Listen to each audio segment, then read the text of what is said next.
Peter Simmons from NBC News. Mr. President, I want to ask you about relations with President Trump and the United States. President Trump has a peace deal on the table. Ukraine is offering enormous compromises, yet you continue to talk of war. Mr. President, if you reject President Trump's peace offer, will you be responsible for the deaths of Ukrainians and Russians in 2026?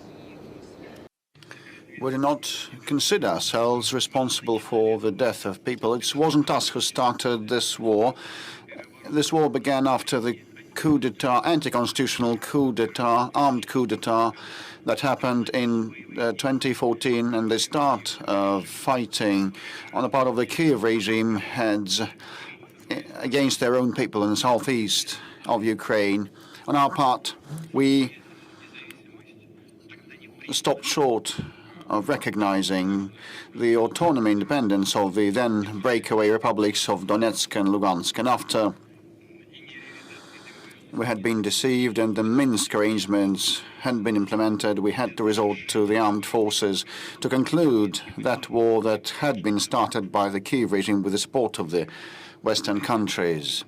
And President Trump is taking serious efforts to conclude this conflict, put an end to this conflict, and I said on many occasions that he is quite sincere in this undertaking.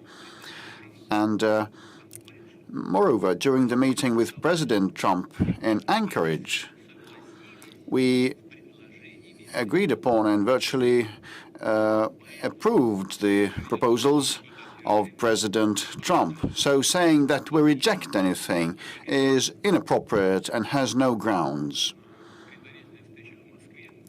At a preliminary meeting in Moscow, a proposal was made to us, and we were asked to make certain accommodations. When I came to Anchorage, when I arrived in Anchorage, I said that those would be difficult decisions for us, but we still are in agreement with this trade-off proposed to us. So saying that we reject anything or turn anything down is inappropriate and groundless. So the ball is entirely in the court of our Western so-called opponents,